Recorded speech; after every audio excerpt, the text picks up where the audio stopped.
Yes, hello dear listeners, it's my hope that you are feeling okay. And today we are going to learn the book titled I Will Marry When I Want, the book which is written by Ngugi wa Thiongo and Ngugi wa Mirii. Mpenzi msikilizaji, ni matumaini yangu ni mzima wa afya, na leo tutajifunza kwa pamoja kitabu kinachofahamika kwa jina la I Will Marry When I Want, ambapo ni tamthilia iliyoandikwa na waandishi wawili mashuhuri, ambapo ni Ngugi wa Thiongo akishirikiana sambamba na Ngugi wa Mirii. Dear listener, I Will Marry When I Want is a Gikuyu play co-written by Ngugi wa Thiongo and Ngugi wa Mirii. First produced in Kenya, the story depicts a farmer who is tricked into risking his land due to social and religious pressure. The prominent theme reflects a documentary of hypocrisy and corruption of religion and capitalism, and the politics explored in the play were controversial in post-colonial Kenya. Mpenzi msikilizaji, katika tamthilia hii ya I Will Marry When I Want, imeandikwa kwa ushirikiano mzito wa Ngugi wa Thiongo pamoja na Ngugi wa Mirii. Kwa mara ya kwanza iliachiwa katika nchi ya Kenya mnamo mwaka wa 1977, lakini andiko ambalo tunalisoma sasa hivi ni lile la mwaka 1986. Kitabu hichi kinamzungumzia mkulima anayepatikana katika nchi ya Kenya na changamoto anazokumbana nazo kwa kuwa anatoka katika tabaka la chini. Jamii nzima inaonekana ikiwa imezungukwa na ubepari ambao una siasa za kinyonyaji na siasa ambazo zinaleta mkanganyiko katika nchi ya Kenya. The play depicts the protest of peasants in Kenya after independence. It is the play that shows the plight, a difficult and sad situation of the peasant family, like Kigunda's families. Mpenzi msikilizaji, tamthilia hii inaonyesha jinsi gani wakulima katika nchi ya Kenya baada ya kupata uhuru walivyokuwa wakipinga hali ngumu ya maisha ambayo ilikuwa ikiendelea. Mfano mzuri, katika tamthilia hii tutaona familia ya Kigunda, ambayo ni familia inayotoka katika tabaka la chini inayotoseka na umaskini. Kigunda has only 1.5 acre which he considered the basis of the family. Through the small piece of land, this is situated in the marginal area. The prey dramatized higher rate of exploitation as the foreigners use indigenous to exploit Kenyans. As we see, the multinational companies from abroad engineers people like Arabi, Kioi, Wakonor to exploit fellow Africans. So the major attempts of this prey is to dramatize high exploitation of workers and the peasant by both the foreign capitalists and indigenous people. Mpenzi msikilizaji, katika tamthilia hii tunapewa mfano mdogo wa familia ya Kigunda ambayo inamiliki eka moja. Lakini katika eka hiyo moja kunaonekana kuwepo kwa unyonyaji mzito, ambao unyonyaji huo unasababishwa na makampuni ya kigeni ambayo yanatoka nje ya Kenya. Lakini pia hata wazao wa pale walikuwa wakiendeleza swala zima la unyonyaji. So the playwright discussed the issues connected to new colonialism and its effect to the developing country. Kwa katika kitabu hichi cha I Will Marry When I Want, mwandishi amejaribu kuonesha jinsi gani ukoloni mamboleo unavyoweza kuleta unyonyaji na athari kubwa katika nchi ambazo zinaendelea. Thus, this play is a criticism of the contemporary world where big companies from the developed countries, in collaboration with the indigenous, are exploiting the developing countries under the name of globalization. So this play is generally an attack to new colonialism. Mpenzi msikilizaji, kwa kuwa tamthilia hii inakosoa kwa kiasi kikubwa sana mambo yanayoendelea hivi sasa, yani contemporary issues, lakini pia inakosoa masuala ya unyonyaji katika nchi ambazo zimeendelea. Unyonyaji huo unaofanyika chini ya mwavuli wa utandawazi. Kwa tutaweza tukasema tamthilia hii kiujumla inakosoa ukoloni mambo leo. So for today's discussion we are going to look at the structure of the play. Kwa hiyo katika discussion ya leo tutaangalia muundo wa tamthilia yetu. The play is made up by 3 acts. Tamthilia yetu ina maonesho matatu, whereby act 1 is not divided into scene. Katika act 1 haijagawanyika katika scene yoyote. Act 2 is divided into 2 scenes, lakini katika act 2 imegawanyika katika scene mbili. And act 3 had 3 scenes, lakini katika act 3 nayo imegawanyika katika scene 3. All this act and scene contain event which can be discussed as follows. Katika act zote hizi zinajumuisha matukio ambayo tutayajadili kwa pamoja kama ifuatavyo. So bila kupoteza muda, tuanze na act 1. At Kingdom's family, they are having poor life. He has a score, mad world white arcade, one-roomed house for the whole family. Gathoni is using the floor as bed, where we see rugs used as her bedding. Kitabu tunaanza kuelezewa familia ambayo inaishi katika maisha magumu. Wanaishi katika hali ngumu ya maisha, ambapo tunaambiwa katika familia hiyo kuna mhusika anaitwa Gathoni ambaye anatumia floor, yani sakafu kama kitanda, ambapo sasa anatandika magunia yanakuwa kama ndiko godoro lake, kwamba sehemu ya kulalia. Kwa hiyo inaonyesha kabisa ni hali ngumu ya maisha. Kitabu kinaanza hapo katika act 1. Kigunda and Wangechi are preparing for the visit of Kioi and his wife Jezebeli. Lakini katika sini hii tunaambiwa kuna mhusika anaitwa Kigunda na Wangechi. Wao wanafanya maandalizi ya kwenda kumtembelea Kioi pamoja na mkewe anayefahamika kwa jina la Jezebeli.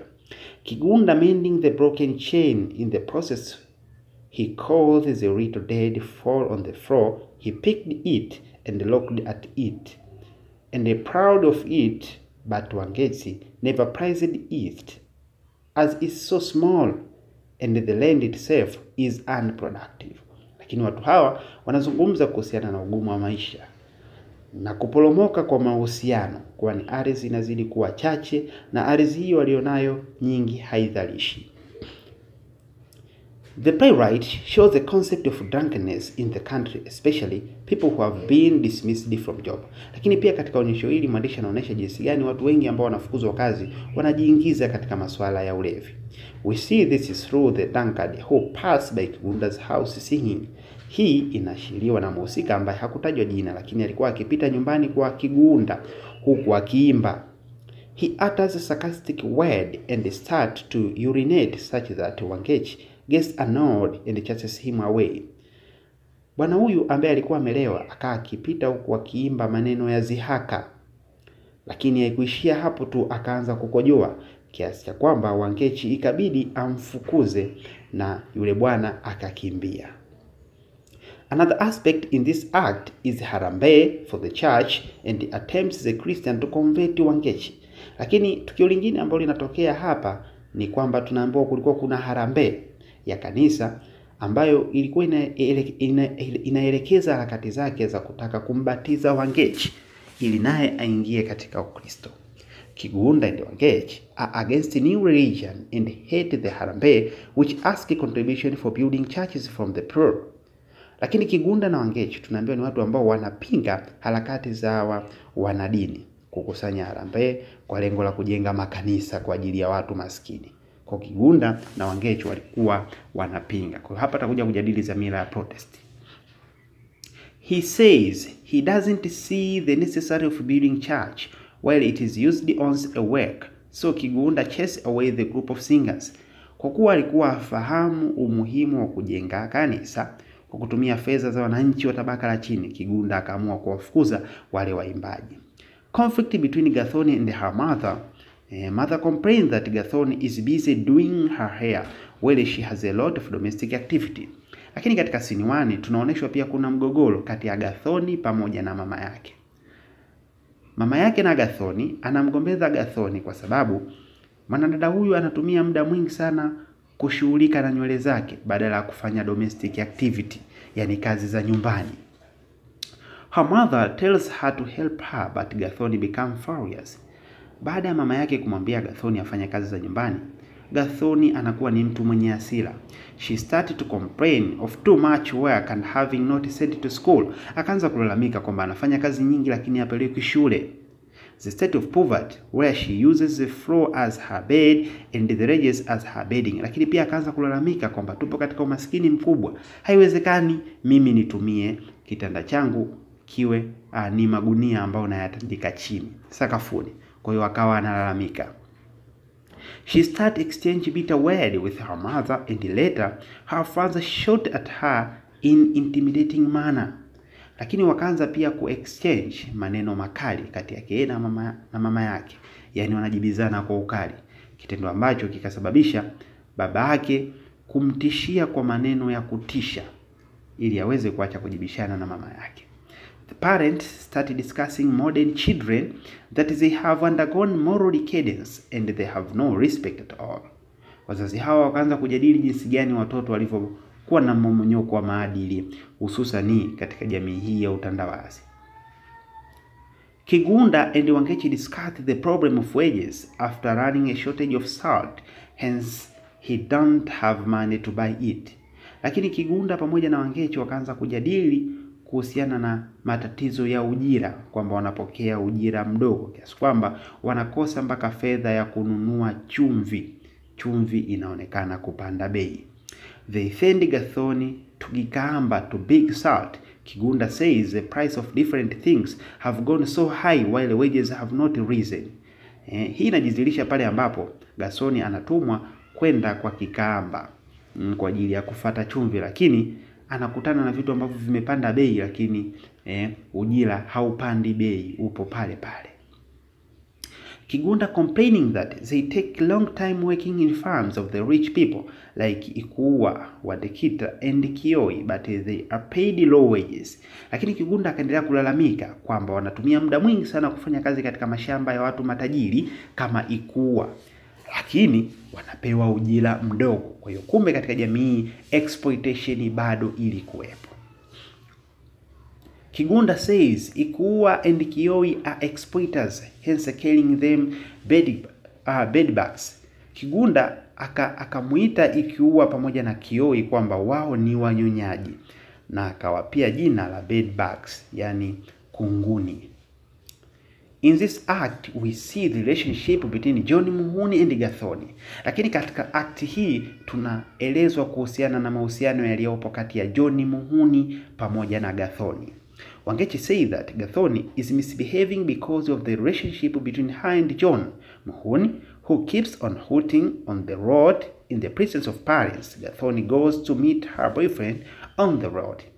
Wangechi analalamika kwamba Gathoni ameanza kuonesha tabia mbaya, kwani ana mahusiano na John Muhuni, ambaye John Muhuni huwa wanakwenda wanakutana barabarani, yani wana mahusiano, wana uchumba.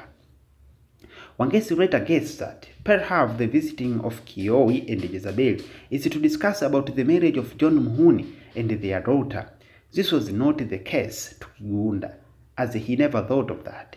Lakini Wangechi akatabiri akasema kwamba tunapokwenda kumtembelea Kioi pamoja na Jezebel, lazima tunaenda kujadili kuhusiana na ndoa ya John Muhuni pamoja na mtoto wetu, kwani inaonesha kabisa hawa wana mahusiano. Gikamba and Njoki are introduced in the plays. They discuss the relationship between John Muhuni and Gathoni. Lakini pia tunatambulishwa mhusika mwingine ambaye anafahamika kwa jina la Kigamba na Njoki.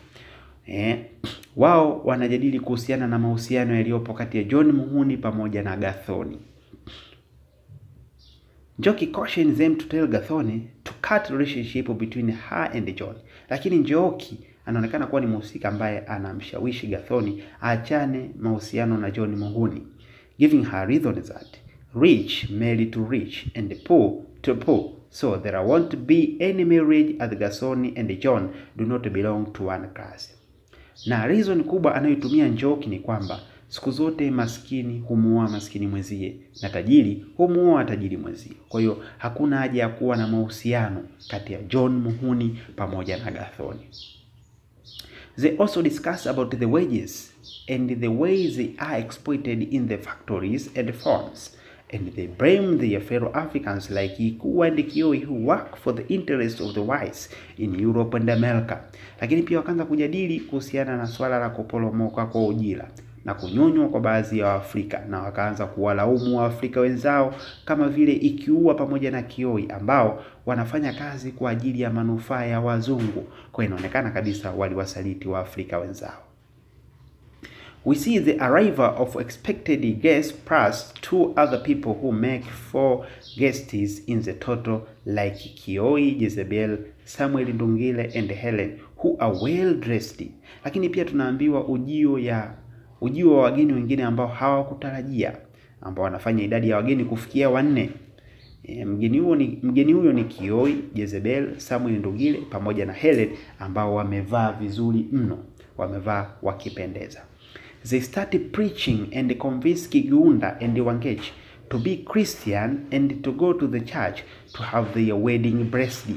Lakini wanaanza kuhubiri habari za kwamba Kigunda na Wangechi lazima wawe wa Kristo na waende kanisani na waweze kuoana, waweze kuwa na ndoa ya ubariki wa kanisa. Kigunda get annoyed and chases them away, lakini Kigunda akachukia na akawafukuza. Wangechi blame him that he has done it in hurried manner, lakini Wangechi anamlaumu kwamba amefanya jambo hilo kwa haraka mno. She said that he should have waited till they finish full purpose of their visitation. Alimwambia ingebidi asubiri mpaka wamalize lengo lao kubwa la kuwatembelea. At the end of this act, Gathoni comes in with new clothes and new shoes. Lakini sini hii inaelekea mwishoni, tunaambiwa Gathoni amekuja hali ya kuwa amevalia nguo nzuri pamoja na viatu vipya. Kigunda and Wangechi are unhappy because they never bought their daughter those things, so they become furious. Lakini Kigunda na Wangechi wakachukia mno kwa sababu hawakuwahi kumnunulia mtoto wao nguo zile mpya. Gathoni tells them that she has been requested by John to accompany him to Mombasa for a week. Lakini Gathoni anatuambia kwamba amepewa order na John Muhuni kwamba asafiri naye kwenda naye Mombasa takribani wiki moja. Kigunda was completely annoyed, but Gathoni never cared about that. She left them and go with John.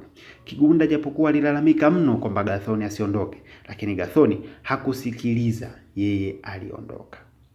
Wangechi calms her husband, telling him to stop being dejected as she still have the illusion that instead of Kioi to go to the church would probably mean to pave the way for the marriage of their daughter and John.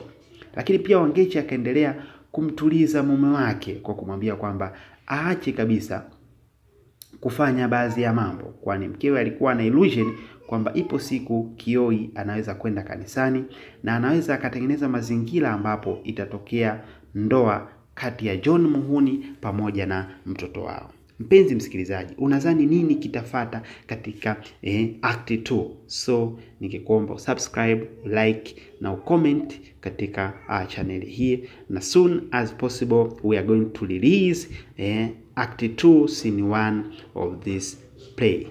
Thank you for listening me. Wish you all the best.